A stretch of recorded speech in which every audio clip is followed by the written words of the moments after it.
નમસ્કાર દોસ્તો, નિર્માણ સ્પેશિયલમાં હું પંકજ સાધુ તમારું સ્વાગત કરું છું. મિત્રો, ઉત્તરાયણના 7 દિવસ પહેલાં આ રવિવારથી આ કાર્યક્રમની શરૂઆત કરીશું, જે પુનઃ પ્રસારણ થશે. આ 7 દિવસ બેલ વગાડવા માગું છું કે ઉત્તરાયણની અંદર ઘાતક દોરીનો ઉપયોગ ના કરો, કારણ કે તમારી મોજ અબોલ પક્ષી માટે જીવનભર આંબાવાડીના એ આશ્રય સ્થાનમાં કબૂતર તમે જઈને જોઈ આવજો. એક પાંખવાળા ગીધ, સમડી, જે આકાશમાં વિહરતા પક્ષીઓ હતા, એની શું હાલત થાય છે. પહેલાં એક ઝલક નિહાળો એ પક્ષીઓની, પછી તમને ખબર પડે.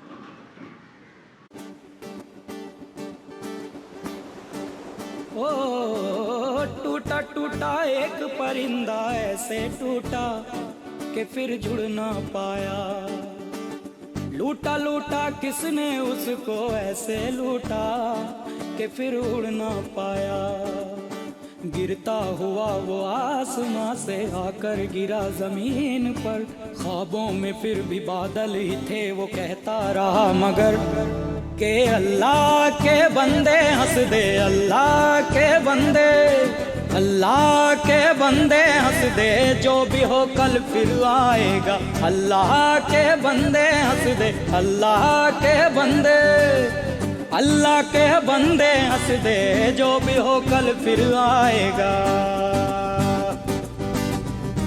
આ ગીત દ્વારા આપણે ઝલક જોઈ. ઉડતા ઉડતા એક પરિંદા કેસે તૂટા ફિર ઉડના પાયા. અને હવે અમે દર વર્ષે પ્રયત્ન કરીએ. તમને એમ થશે કે આ લોકો થાકતા નથી. જો અમે એ લોકો પક્ષીને બચાવવા માટે ના થાકતા હોય તો અમે લોકો આ સંદેશો આપવા માટે કેમ થાકી જઈએ? અમે પ્રયત્ન કરીશું જ, અને તમે પણ અમને સાથ આપજો અને આ પ્રયત્નમાં જોડાજો. બરાબર? તો આવો, જે લોકો પક્ષીઓને બચાવવા માટે કામગીરી કરે છે એમને પૂછીએ કે કેટલું અઘરું છે રોડ ઉપરથી પક્ષી લઈને હોસ્પિટલ સુધી પહોંચાડવું. અમે જે પક્ષીઓ માટે પતંગની દોરીઓ જે ઝાડ ઉપર ફસાયેલી હોય અને ઝાડ ઉપર જ્યારે લટકતું હોય પક્ષી, તો એના માટે અમારે વાંસના બાંબુનો ઉપયોગ કરવો પડે છે. એના સિવાય જે તારની અંદર ફસાયેલી હોય, ઇલેક્ટ્રિક ઝોનની અંદર બી પક્ષી ફસાયેલું હોય તો અમારે ફાયર બ્રિગેડનો પણ સહારો લેવો પડે છે. અને એટલી હાઇટ સુધી હોય છે પક્ષીઓ કે એને ઉતારતા ઉતારતા અમારી પણ જાનનું જોખમ હોય, પણ અમે એ પ્રમાણે પક્ષીઓને નીચે ઉતારી અને છેક હોસ્પિટલ સુધી પહોંચાડીએ છીએ. દિવાળી પછી અમદાવાદની અંદર ઉત્તરાયણનો ક્રેઝ વધારે છે. ઉત્તરાયણ એક અમદાવાદ માટે બહુ મોટો ફેસ્ટિવલ છે. લોકો પતંગ ચગાવવાના ચાલુ કરી દે છે. આ પતંગની દોરીઓ જેમાં ચાઇનીઝ દોરીઓનો વધારે ઉપયોગ થયો છે, એ ચાઇનીઝ દોરીઓને લઈને જે ચારે બાજુ ઝાડ ઉપર, તારના સેન્ટિંગ ઉપર જે ઇલેક્ટ્રિકના વાયરો જતા હોય એના પર બી જે દોરીઓ ફસાયેલી હોય છે, એના કારણે ઘણા પક્ષીઓ ઇન્જર્ડ થતા હોય છે. સૌથી વધારે જો પક્ષીઓ ઇન્જર્ડ થતા હોય તો એમાં કબૂતર છે, સમડી છે. ઇવન રેડ કેસીસના બી અમારા ત્યાં ઘણા બધા પક્ષીઓ આવે છે. એમાં ઘુવડ છે, ચામાચીડિયા છે, કાબર છે, કાગડા છે, હોલો છે. ઘણી અનેક પ્રજાતિઓ આવે છે. અમુક પ્રજાતિઓ તો લુપ્ત થવાના આરે પણ હોય છે. જે પ્રજાતિઓને આપણે જો નહીં બચાવીએ તો કદાચ એન્વાયરમેન્ટ ખતરામાં પણ આવી શકે છે. અમે છેલ્લા 7 વર્ષ પહેલાંની ઘટના છે કે અમારા 2 વોલેન્ટિયર્સો ઝાડની અંદર જે પક્ષી ફસાયું હતું એને ઉતારવા ગયા હતા, અને એ ઉતારવાના કારણે એમને ખ્યાલ ના રહ્યો, પણ અંદર જે ઇલેક્ટ્રિક વાયર બી જો સપ્લાય મોટો ચાલતો હતો એમાં એ બંનેને કરંટ લાગ્યા અને એ લોકો ત્યાં જ મૃત્યુ પામેલા હતા. મૂળ પક્ષીઓ માટે આપણે જાન બચાવવું જરૂરી છે, પણ સાથે આપણું પણ ધ્યાન રાખવું જરૂરી છે. બહુ ઉતાવળ કરવી નથી, પણ પક્ષીને ખાસ બચાવીને નજીકની કોઈ પણ હોસ્પિટલમાં પહોંચાડશો તો પક્ષીનો બી જાન બચશે અને માણસનો બી જાન બચી જશે. કોઈપણ દોરીની અંદર તમે માંજો ના, કાચની દોરી ના વાપરશો, ચાઇનીઝ દોરીનો ઉપયોગ ના કરશો. ચાઇનીઝ દોરી બહુ ઘાતક છે, અને મારી નમ્ર અરજ છે કે ઉત્તરાયણ પતી ગયા પછી આપ જ્યારે પણ ધાબા પરથી ઉતરો છો યા તો તમારા સરાઉન્ડિંગ એરિયામાં, તમારી સોસાયટીઓમાં, આજુબાજુમાં જેટલી પણ પતંગની દોરીઓ ઝાડ ઉપર કે કોઈ પણ તાર ઉપર ફસાયેલી છે તો એને તાત્કાલિક ઉતારી લેજો, જેથી કરીને પક્ષીને બચવાનો બહુ મોટો ચાન્સ મળી જશે. દોરીમાં અવેરનેસ 100% સરકાર જાગૃત થઈ છે, પણ સરકારની જાગૃતિની સામે પણ અનશન અત્યારે પણ ચાઇનીઝ દોરીના ટેલરો જબરજસ્ત પ્રમાણમાં વેચાણમાં ચાલુ છે. આપણી પ્રજા સમજતી નથી, કારણ કે આમાં પક્ષીઓના તો મોત થાય છે, સાથે સાથે હ્યુમનના બી. રોડ એક્સિડન્ટ બી બહુ વધી ગયા છે, જેમાં લોકોના ગળા કપાઈ ગયા છે, લોકો મોતને ભેટી પણ રહ્યા છે.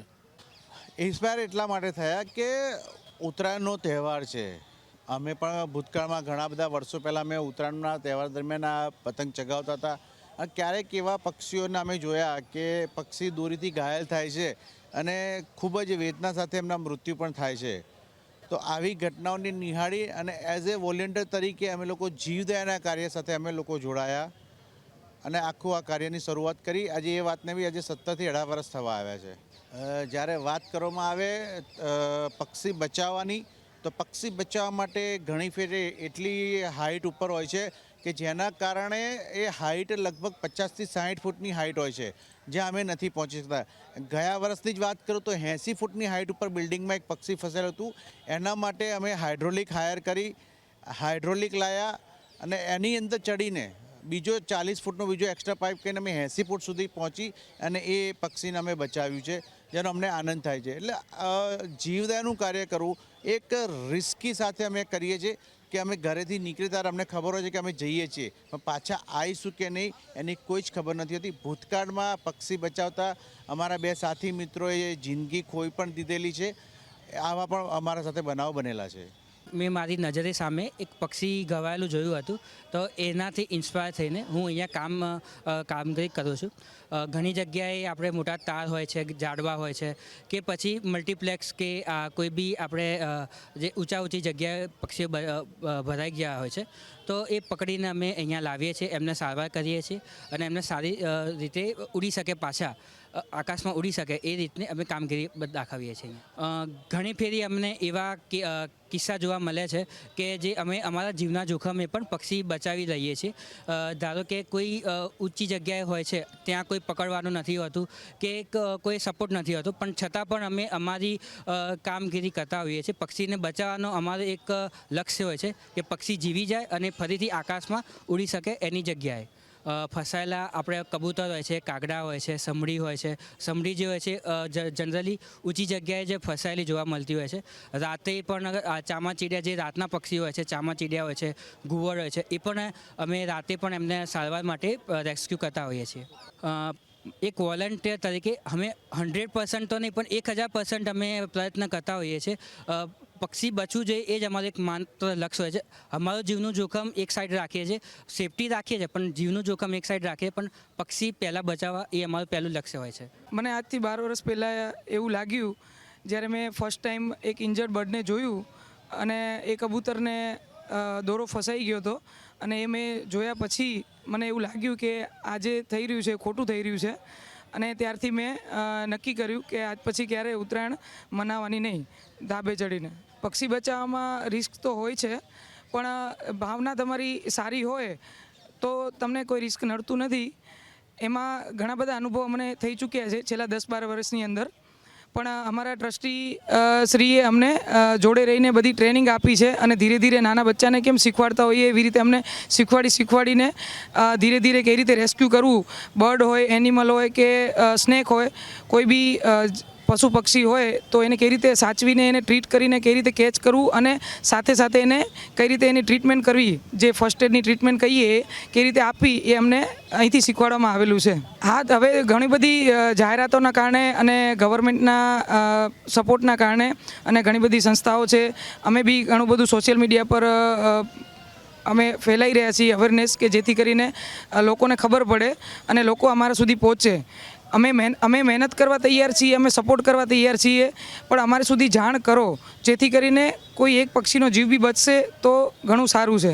દરેક પતંગ પ્રેમીને એક વિનંતી છે કે સવારના અર્લી મોર્નિંગ અને ઇવનિંગ ટાઈમે જ્યારે પક્ષીઓનો ઉડવાનો સમય હોય છે ત્યારે તમે પતંગ ના ઉડાડશો. અને બીજી ખાસ વાત કે આફ્ટર ઉત્તરાયણ, જે વાસી ઉત્તરાયણ મનાવો છો અને ઉત્તરાયણ મનાવો છો, એના પછી તમે જે દોરા હોય છે આપણા સોસાયટીમાં અને આજુબાજુ ઝાડમાં હોય છે એ બધા તમે લઈ લ્યો, જેથી કરીને એમાં વધારે પક્ષીઓ ફસાતા હોય છે, અને એના કારણે આફ્ટર ઉત્તરાયણ પણ ઘણા બધા પક્ષીઓ ઇન્જર્ડ થતા હોય છે. સાહેબ છેલ્લા 11 વર્ષથી હું આ સંસ્થામાં જોડાયેલો છું પક્ષી બચાવવા માટે. એમાં હું જ્યારે ફર્સ્ટ ટાઈમ આવ્યો ત્યારે મને કંઈ આઈડિયા નહોતો કે આવી રીતે કંઈક થતું હોય છે. હું ખાલી જોવા માટે આવ્યો હતો અને પછી અમારા ટ્રસ્ટી સાહેબે અને અમારા વડીલોએ સમજાવ્યું કે આવી રીતે થાય, તો ત્યારથી એ વર્ષથી હું જોડાઈ ગયો છું અને ત્યારથી હું સેવા આપી રહ્યો છું. સાહેબ રિસ્ક તો ઘણા છે. હવે હું તમને કહું, ગયા વર્ષની જ વાત કહું તો અહીંયા આગળ જ તે અમારા આ પ્રેમ દરવાજાના કેમ્પની બહાર જ એક સમડી ઉપર લટકાઈ હતી અને એને ઉતારવા માટે થઈને અમે લોકોએ AMTSની બસ ઊભી રખાઈ, એના ઉપર ઘોડો ચડાયો અને એ ઘોડા ઉપર ચડીને અમે લોકોએ એ સમડી ઉતારી હતી, જે ઘોડાની નીચેથી 3 જણાએ પકડી રાખ્યો હતો. બરાબર, અમે લોકો 2 જણા ચડ્યા હતા ઉપર, પણ પડતા બચ્યા હતા. પણ હવે એ તો એમાં તો કોઈનું કંઈ થાય નહીં, રાઈટ, કારણ કે એ રિસ્ક અમારું જ છે. બરાબર, ઊંચે સમડી લાગેલી હોય છે, અમારે ફાયર બ્રિગેડને બોલાવવી પડે છે, પણ ઘણી જગ્યાએ ફાયર બ્રિગેડ બી ના પહોંચી શકે. બરાબર, તો એવી જગ્યાએ ઝાડ ઉપર ચડીને અમારે સમડીઓ હોય કે કબૂતર ભરાયા હોય એને કાઢવા પડે છે, અને એ કાઢવામાં રિસ્ક તો અમારું જ રહે છે, કારણ કે અમે લોકો એવા પ્રોફેશનલ તો છીએ નહીં કે જેને ઝાડ ચડતા આવડતા હોય. બરાબર, એટલે અમે અમારા રિસ્ક ઉપર સાહેબ કામ કરીએ છીએ. વયજૂથ તો તમે સમજો લગભગ 20 થી 40 વર્ષ સુધીના આવતા હોય છે, અને તમામ જેને પક્ષી પ્રત્યેનો કે ભાઈ જીવ બચાવવા પ્રત્યેનો પ્રેમ હોય, ફક્ત પક્ષી નહીં, પશુ પ્રેમ ગણો, જે બી ગણો, એ કે ભાઈ જેના જીવ પ્રત્યે પ્રેમ છે એ બધા ઇન્વોલ્વ થતા હોય છે. અને જુસ્સો અપાવવામાં મોટી વાત એવી કંઈ છે નહીં. એ ઓલરેડી એમની અંદર જુસ્સો હોય જ છે જન્મજાત, તો જ એ આવતા હોય છે અને તો જ એ જોડાતો હોય છે. અને સેકન્ડરી એવું છે કે ભાઈ અમે એ લોકો થોડા ડરતા હોય છે એમ. ના, આમાં જુસ્સો અપાવવામાં એવું છે કે ભાઈ એક અમારો જે વર્ષોથી અનુભવી વ્યક્તિ હોય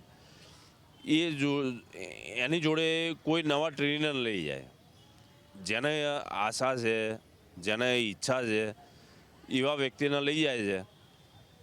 અને પછી એની કામગીરી જોઈને એનો પ્રોત્સાહન મળે છે કે જો આ આટલું કરી શકે તો હું કેમ ના કરી શકું. એને 2 હાથ છે, 2 પગ છે.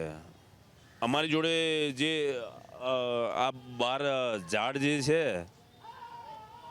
એ ઘણી હાઈટ ઉપર સમડી લબડેલી હતી, અને અમારી જોડે જે ઘોડો હતો એ નાનો હતો, એટલે અમે AMTSની બસ ઊભી રાખી, એની ઉપર સીડી ઊભી રાખી, 3 જણે નીચેથી પકડ્યું, ઉપર 2 જણ ચડ્યા અને પછી સમડીને ઉતારી.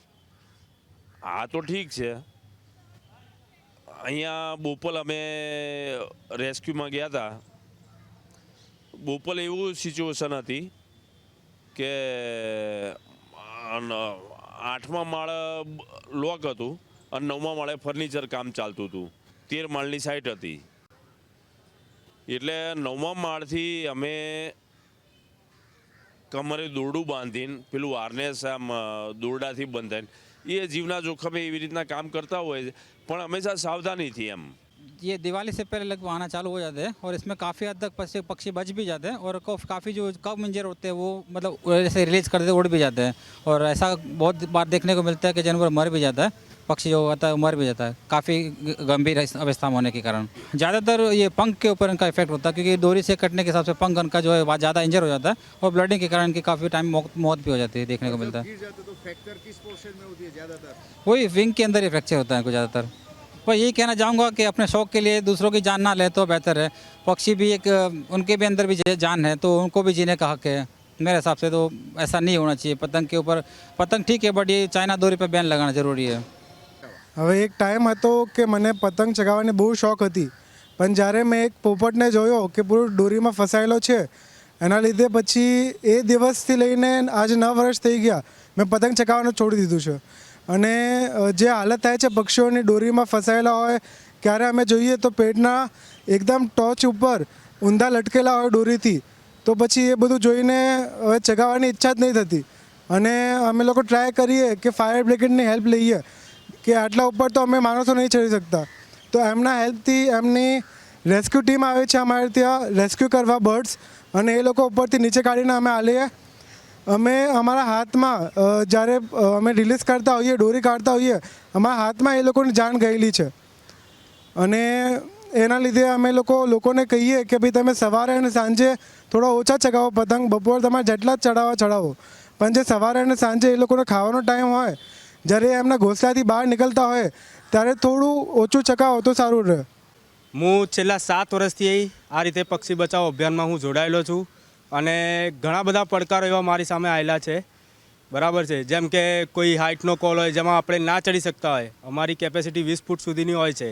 હવે એનાથી ઉપર હોય તો અમે ફાયર બ્રિગેડની મદદ લેતા હોઈએ છીએ અને એમાં પછી એવું થાય કે રેસ્ક્યુ થઈ ગયા પછી એ જ્યારે હાથમાં આવે ત્યારે ડેડ થાય, એવું અમે પડકારો એવા ઘણા બધા જોયેલા છે સાહેબ. સૌ પ્રથમ 2017ની વાત છે, જ્યારે મારા ઘરે કબૂતર જ્યારે ફસાયું હતું ત્યારે હું કબૂતર પકડતા બી બીવાતો હતો અને એ કબૂતર મેં એક ગ્રુપમાં ઓનલાઈન નંબર સર્ચ મારીને કાઢ્યું હતું અને એને એ કબૂતર મેં સોંપ્યું હતું.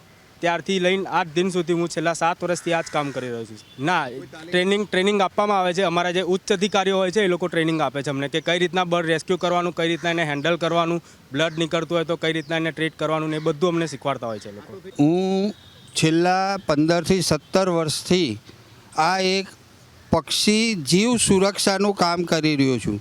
કારણ કે હું જીવદયા પ્રેમી પોતાની જાતને કહેતો નથી, કારણ કે જીવદયા ભગવાન જ જો આપણી ઉપર દયા કરતા હોય તો આપણે કોઈની ઉપર દયા કરી શકતા નથી. પરંતુ હું આ પ્રકૃતિ અને એના તમામ અબોલ જીવોના એક રક્ષક તરીકે એમની કામગીરી કરું છું.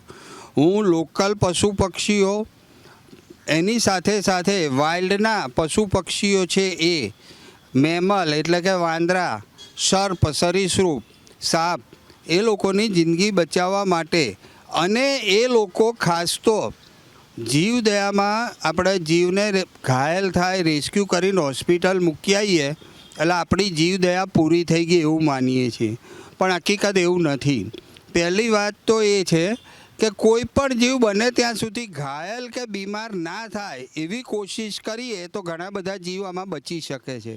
અને એના માટે અમે ઉત્તરાયણના 2 મહિના અગાઉથી જુદી જુદી સ્કૂલો અને જુદા જુદા સોસાયટીઓમાં, વિસ્તારોમાં જઈ અને પબ્લિક અવેરનેસનું કામ કરીએ છીએ. આમ તો અમારા પબ્લિક અવેરનેસનું કામ 12 મહિના દરમિયાન આખો વર્ષ ચાલે છે, કારણ કે અમે દરેક સોસાયટીમાં એક ઓટલા પરિષદના નામથી એક અમારો પ્રોજેક્ટ તૈયાર કર્યો છે અને એ ઓટલા પરિષદ અનુસંધાને અમે દર અઠવાડિયે 15થી 20 જણને આ પ્રકૃતિ અને તેના જીવોને બચાવવા માટેની અવેરનેસનો કાર્યક્રમ કરતા રહીએ છીએ. હકીકત જે રેસ્ક્યુની કામગીરી કરનારા વોલેન્ટરો છે એની સંખ્યા અત્યારે મને કહેતા પણ એ થાય કે અત્યારે અમદાવાદમાં જ્યારે ઉત્તરાયણ નજીક આવી ત્યારે 130ની ઉપર NGO અને ઢગલાબંધ વોલેન્ટરોની સંખ્યા થઈ જશે વન વિભાગનું આઈ કાર્ડ અને સર્ટિફિકેટ મેળવવા માટે. પણ ઉત્તરાયણ પછી હકીકત સાચી કામગીરી ઉત્તરાયણ પછીની છે કે જુદા જુદા ઝાડમાં, જુદા બિલ્ડિંગોમાં, ઇલેક્ટ્રિકના વાયરો ઉપર પક્ષીઓ દોરીમાં ફસાઈ અને લબડે છે. ઘણા મૃતપાય જેવી અવસ્થા સુધી પહોંચી જાય છે.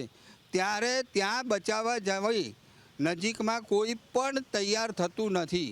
ત્યારે જે અમદાવાદમાં અમુક NGO જે સેવા ભાવનાથી કામ કરતા હોય છે એ લોકોને આખા અમદાવાદમાં દોડવું પડે છે અને ઊંચા ઝાડ ઉપરથી ઘણી વખત અમે આ સાબરમતી રિવરફ્રન્ટમાંથી પણ ઘણા બધા પક્ષીઓ પુલની નીચેથી દોરીમાં લબડતા બહાર કાઢેલા છે. તો આવા જુદા જુદા પડકારોનો સામનો કરવો પડે છે. એની સાથે સાથે અમારે બીજો પ્રોબ્લેમ એક એ થાય છે કે જ્યારે રેસ્ક્યુની કામગીરી આવે જીવ બચાવવાની ત્યારે વોલેન્ટર એકદમ ઉત્સાહી થઈ અને વ્હીકલ લઈને દોડતા હોય છે. એ દરમિયાન ઘણી વખત પોલીસ ડિપાર્ટમેન્ટના ટ્રાફિક શાખાના કાનૂનનો પણ અમારાથી ભંગ થતો હોય છે, જેની ઘરે નોટિસો અમારે આવતી હોય છે, જેના 1000 રૂપિયા પણ ભરવા પડતા હોય છે. ઘણા વોલેન્ટરોના વ્હીકલો પણ ટોઈંગ થયા છે. એ વખતે કોઈ એવી માનવતા નથી બતાવતું કે આ છોકરો કે આ ભાઈ બચારો આ પક્ષી બચાવવા અહીંયા આવ્યો છે. ના, આ તો તમારે ભરવા જ પડશે, નહીં ચાલે. એટલે આવી જુદી જુદી ઘણી બધી મુશ્કેલીઓમાંથી વોલેન્ટર પાર થઈ અને છેલ્લે એ પક્ષીને બચાવવા માટે દોડતો હોય છે. બર્ડ રેસ્ક્યુનું કામ અમે જ્યારે કરતા હોઈએ છીએ ત્યારે અમને એક કોલ આવે છે કે આવી રીતે કોઈ એક બર્ડ ઇન્જર્ડ છે, તો એ બર્ડને અમે લેવા માટે અહીંયાથી જઈએ છીએ. તો રસ્તામાં અમને પહેલાં તો ટ્રાફિક નડે છે તો અમે સાથે સાથે થોડી ફાસ્ટ પણ ભગાવી શકીએ છીએ. જો અમે થોડી ફાસ્ટ ભગાવીએ તો અમને અમારી જાનહાનિનો પણ અમને એ હોય છે કે અમે પડી જઈશું તો વાગશે, ફ્રેક્ચર થશે કે પછી મૃત્યુ પણ અમે પામી શકીએ છીએ.